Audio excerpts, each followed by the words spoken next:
In this video, I'll detail how to save password on iPhone on iOS 18. So if you recently upgraded to the latest iOS 18 and you want to save your password on your iPhone for security reasons, then this video is going to walk you through step by step. Mark you, if at the end of this you found this helpful and informative, please don't forget to like and subscribe.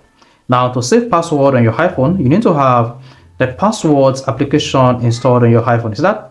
So the password application is a new iOS 18 app. So if you're not running on iOS 18, you will not be able to add or install the password application on your iPhone. So if it is missing on your iPhone running on iOS 18, all you just need to do is open the App Store on your iPhone. Once opened, click on the search button at the bottom right, then click on search and search for passwords.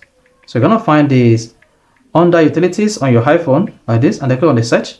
Once you hit the search button, you're gonna see it's an utility application and it's developed by Apple. Then go ahead, download and install this application on your iPhone. Once downloaded, open it, or go back to your iPhone and locate the password on the home screen, open it, then unlock with Face ID or type in your iPhone passcode.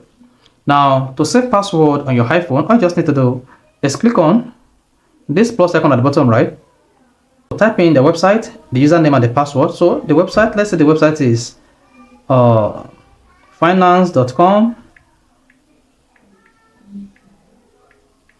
Type in your username, type in your password. Then once you do that, just hit outside and then click the save button at the top right. There you go. Then you should see pop, and this is going to save the password on your iPhone. So when next you want to use this password on the web page, there's going to be an auto suggestion that will prompt you to use the password to access the website. So that is exactly how to save password on iPhone. So if you found this helpful and informative, please don't forget to like and subscribe.